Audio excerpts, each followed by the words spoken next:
Hey, welcome here to Yifki, a beautiful mountain airstrip way out in the jungles of Papua New Guinea. My name is Ryan if you're new here. I'm going to be unloading my plane. I've got a bunch of fuel drums in here today. I might walk around the airstrip with you guys because I have a little bit of time. It's my only flight, and I'll be heading back on an hour flight, 17,000 feet back to Garoque, my home base. So let's get this thing unloaded. All right, so I've got 3 drums of fuel. Jet A that are about 185 kgs a piece, then just a water tank here.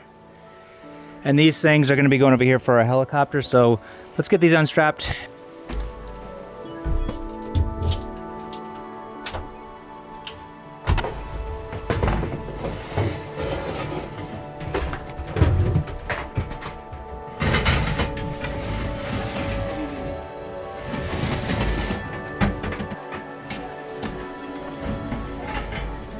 Now, if you're wondering, why do we put this net over top of the drums when we also have straps on them? It's because the attachment points in the floor are only rated for 100 pounds. So basically these 2 straps are only holding 200 pounds, but this thing is like almost 400 pounds. So that's why we had to put a net over top of it as well.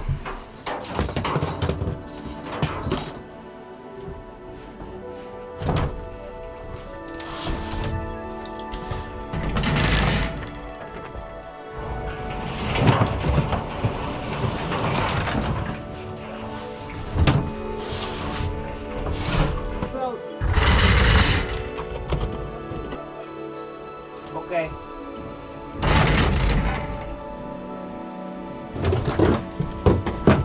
Em galing lo Garoque? Today, huh? Yeah, today. Nah, come back lo. The 11 Moraito. 2 weeks behind. Yeah, I think the same. Em can go on time. Hi, problem. And to right. Lo come back lo on the 11 try. He's everyone kind sick. And lo people Lariana and people Korean through I then. Oh. Go look na 1 week lo. How sick na come back. Okay. Yes, you put the And making. yes. Okay. Mamikisim sabi lo price. Mino sabi na yet. Alright, so we've got a sick person that needs to come out to Garoque, so I need to figure out how much the cost is for standby rate to get out to Garoque. The way I'm going to do it is I'm going to look first here. Distance is 164 nautical miles. So we're going to head over here to my good reader. 164 miles is 1,080 kina, which is a little bit less than 300 bucks, I think. 1,080 kina lo standby rate. M1 kind lo pikinini or kind of same just one kind price. Lo one in standby price. 1,080. Okay, yeah. By me installing one by the seat and by sitting down here. So yeah, about 290 bucks for a standby rate up to Garoque.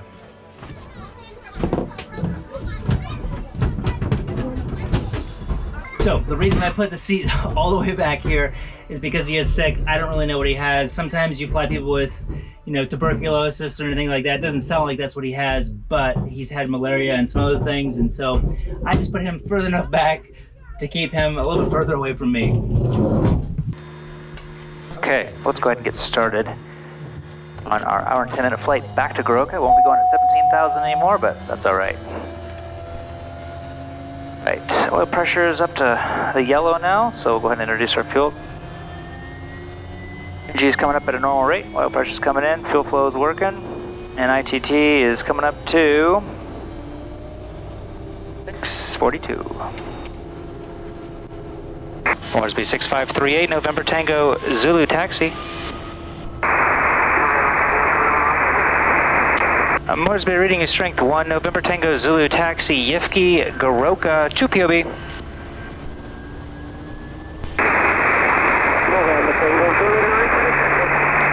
November Tango Zulu.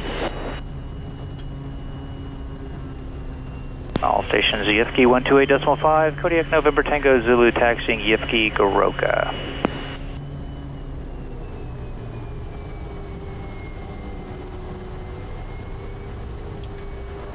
Okay, so we've got basically 1 seat in here. He's at 70 kgs, and then I have 1 seat underneath. And that's it. I made 800 pounds of fuel, so nothing too special out there. I'm well within my CG limits with lots and lots of space still left over. Our fuel's done, our caps are done, and our selectors are both on. our controls I just checked. As we're going back now with the passenger, we'll only go up to 11,000 feet. Ups are done, we'll get our trims set up. As my fuel, let me turn this back off because my fuel is just draining to the other side while I'm waiting for my trims. Okay, we're going to be 35 knots by the second cone on the right, down by the schools basically. Otherwise, we'll go ahead and stop on the runway because there's something wrong. After takeoff, we'll pitch for 85 knots with the left-hand turn to lowering terrain, considering our EPL, considering our feather. This is the emergency power lever. If that doesn't work, then we'll go cut off, pull off, and shut off. 85, 80, full flaps, emergency smash, crack my door and tell this guy to brace. Alright, ignition and lights are done. 30 degrees out, we're at 3,000.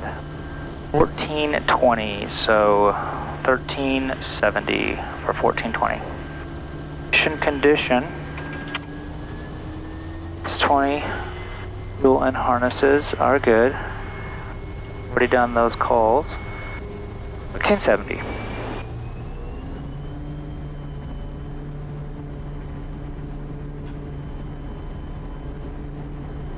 There we go. Alright, ITT is close to 720, a little bit low, so I'm going to add a little bit of power. Airspeeds, there's 35 by the school. There's our rotate. Now we'll bump our ITT up to 740.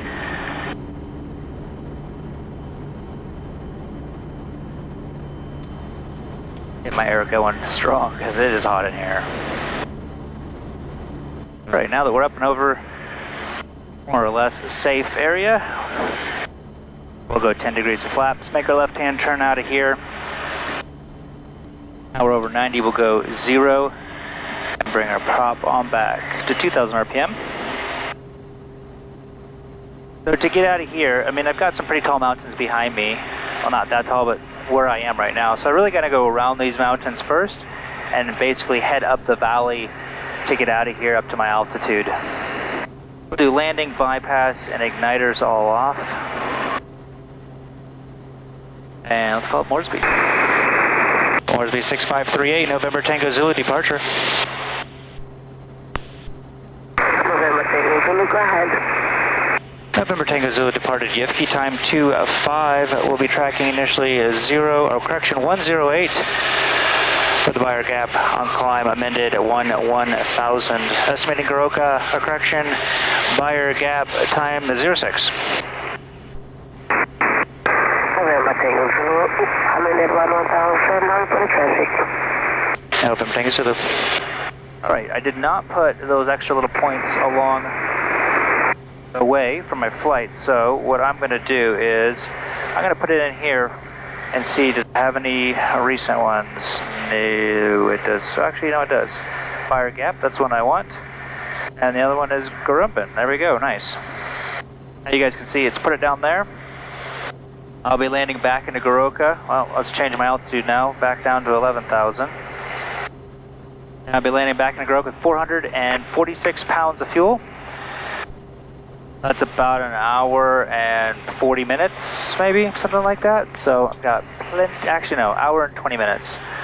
Plenty of extra fuel. All right, let's go ahead and zoom out here. You guys can see where I'm going. About 164 miles all the way.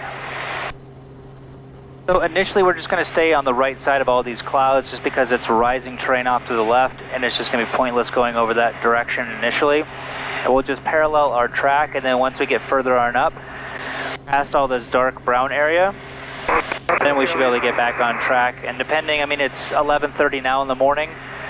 The weather's supposed to be perfect all the way back for the whole time regardless, but it's going to be the easiest just to stay down in the middles of the valleys.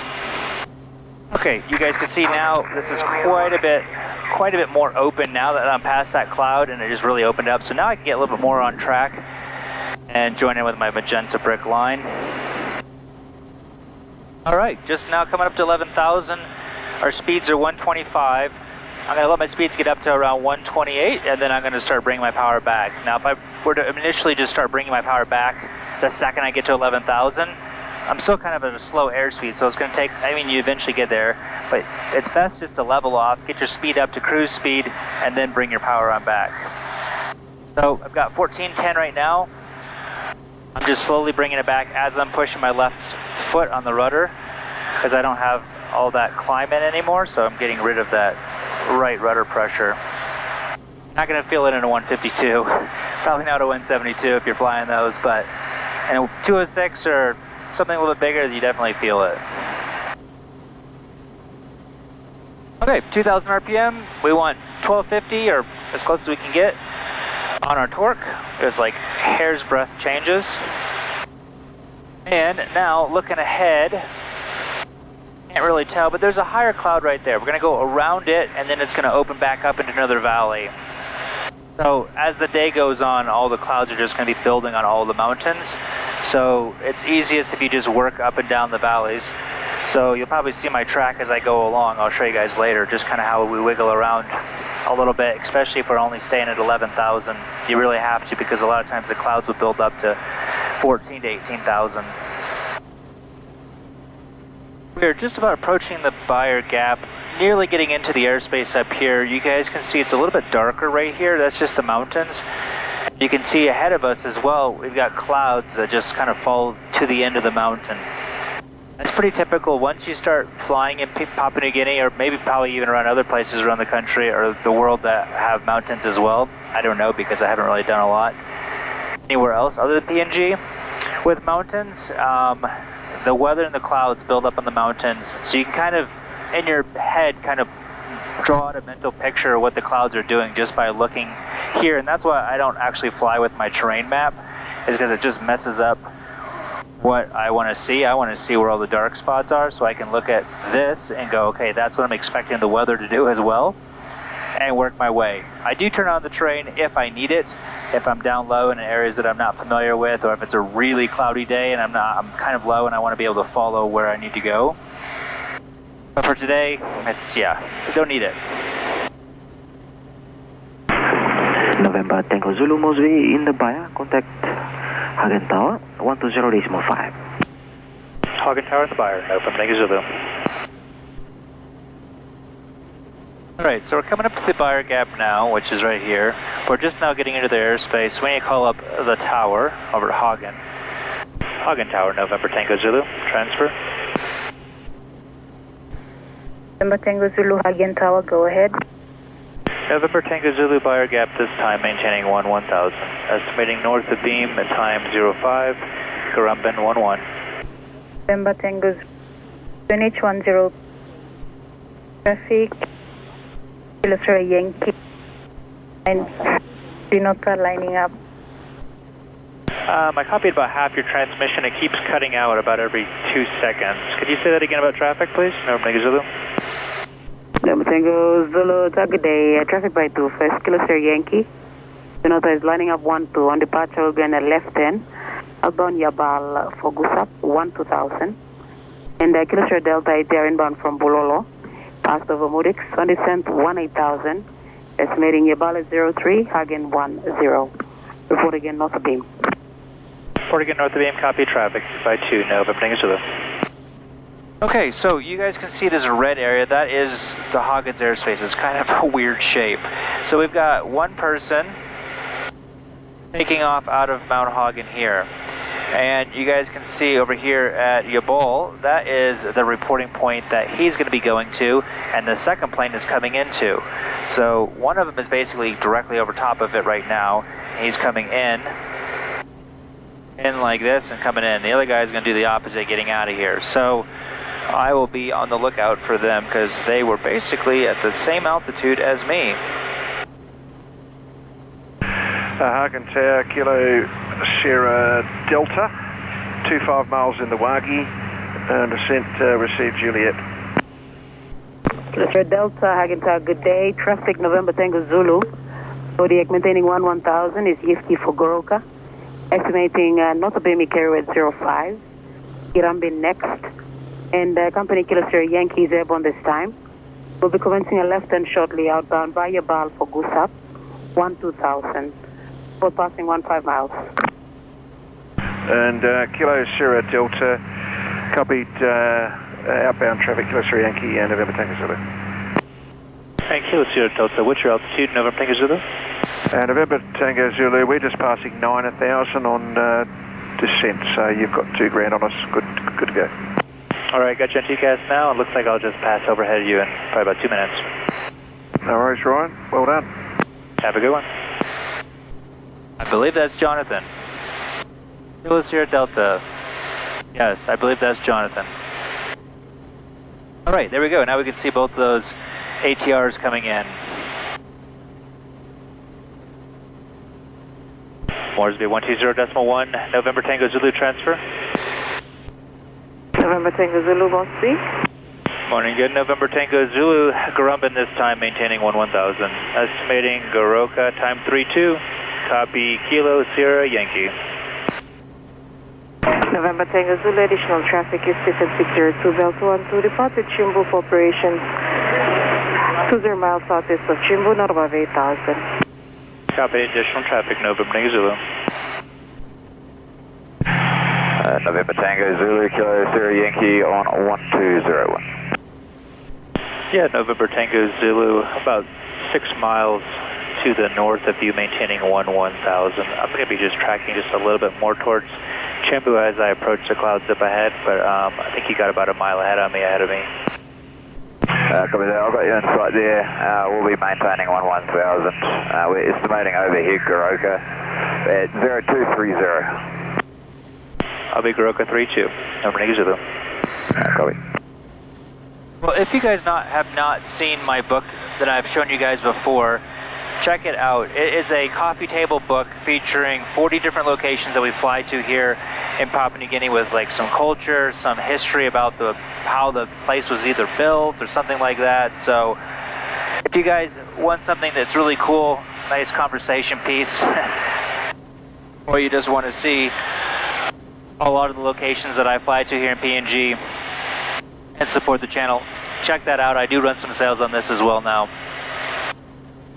Well, Kilo Sierra Yankee is just over there. I've started my descent down into Goroka. We've just got about 10 more minutes left to go. I started my descent a little bit early just because we're fairly close. I mean, let's see, how far are we apart? About a mile and a half apart. And he's going onwards past Goroka, so I decided to go ahead and start down a little bit now just because I kind of had to move closer to his track off of my track just because of the clouds on the mountains. So heading down, it'll probably get a little bit bumpy down through here, like it always is, but it shouldn't be too bad. Well, let's go ahead and start up our checklist for landing. That's what this is. Our selectors, our fuel selectors, and our brakes are good. Our TAWs we have disabled right now just because we're close to terrain. We'll leave it that way because we're going to have to be going over some gaps getting into the Goroka Valley as well. Our VREF, which is our landing speed, our approach speed I should say, 62 knots with the weight that we have on board today. I probably won't get that slow. Our lights and inlet, we can do inlet and lights as we're approaching Goroka now.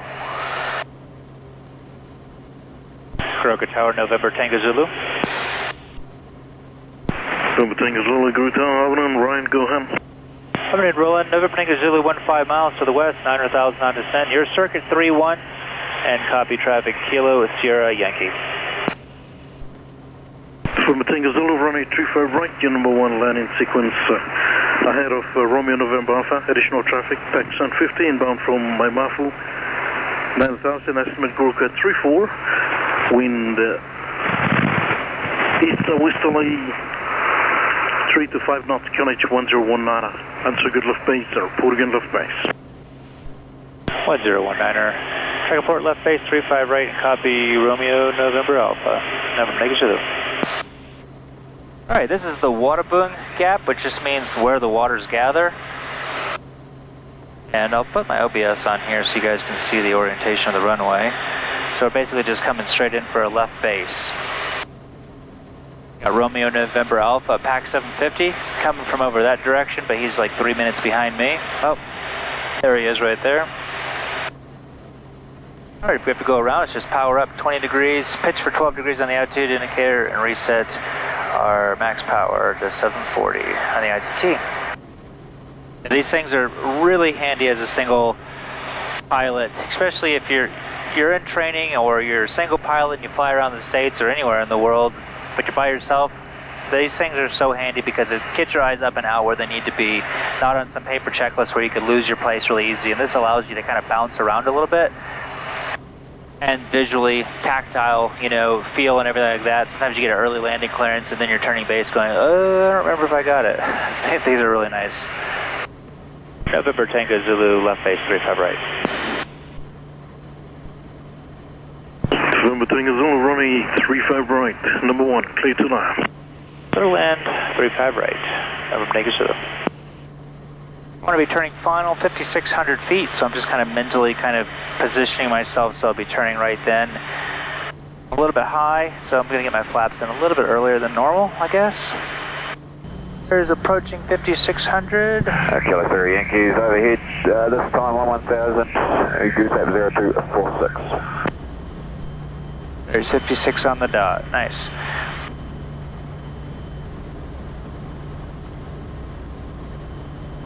Alright, I am shooting for around the 500-foot marker, maybe just a tiny bit past that.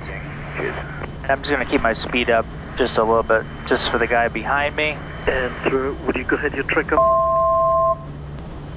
So because I'm coming about 10 knots faster than my actual approach speed should be, I'm going to have to pull my power out just a little bit early. Right about now. From Tango Echo. Sorry, I went into Brett. Alright, and just float. But that's what you get when you come in a little bit faster. Taxi to runway 17 left, and backtrack runway 17 left. Wind light in variable QNH 1019. Alright. Following November Tango Zulu, inner backtrack lineup 17 left, 1019er, November Tango Echo. Alright, looks like Brad's heading down to Medang now. For those of you wondering, if you'd seen some of my videos from last year or something, he did some training with me for about 9 months, so yes, he is still flying here, for those of you wondering. Well guys, thanks for joining me on that flight. As always, I really do appreciate you guys watching them.